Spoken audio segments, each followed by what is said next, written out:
पिछले 10 साल में 20 से ज़्यादा पेपर लीक हो चुके हैं। सेंट्रल गवर्नमेंट जो एग्ज़ाम कंडक्ट कर रही है वो पेपर भी लीक हुए हैं, राज्य सरकारों के भी पेपर लीक हुए हैं। नीट का पेपर लीक हुआ है, जेई का पेपर लीक हुआ है, 10वीं 12वीं का पेपर लीक हुआ है, रेलवे का पेपर लीक हुआ है, बैंक एसएससी का पेपर लीक हुआ है, टीचर एलिजिबिलिटी टेस्ट का पेपर लीक हुआ है।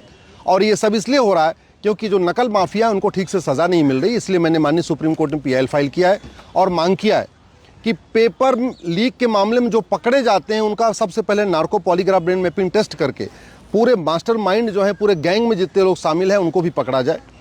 जो पेपर लीक करते हैं उनके ऊपर 10-20 लाख रुपए का जुर्माना होता है। हम कभी ये नहीं चेक करते कि उसने पेपर लीक सब तक कितना कमा लिया। तो हमने ये भी मांग किया है कि ये जो नकल माफिया है और जो पूरे नेक्सस में लोग हैं, इनकी पूरी प्रॉपर्टी की और इनके जो रिलेटिव हैं उनकी भी पूरी प्रॉपर्टी की जांच की जाए। इनके परिवार में पिछले 10 वर्षों में कितनी प्रॉपर्टी इकट्ठा हुई है, कितनी बढ़ी है, उसकी जांच की जाए। इनकी प्रॉपर्टी जब्त किया जाए और 3 महीने के अंदर इन्वेस्टिगेशन को कंप्लीट किया जाए और 1 साल के अंदर इनको सज़ा दी जाए।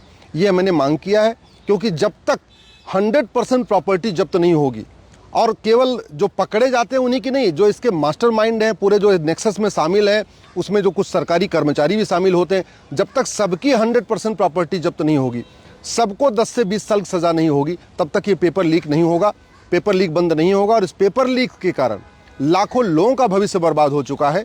बहुत सारे स्टूडेंट सुसाइड कर चुके हैं। इस पेपर लीक के कारण बहुत सारे लोगों का जो अपर एज लिमिट वो पूरी हो जाती है, लोग दोबारा नौकरियों में बैठ नहीं पाते हैं।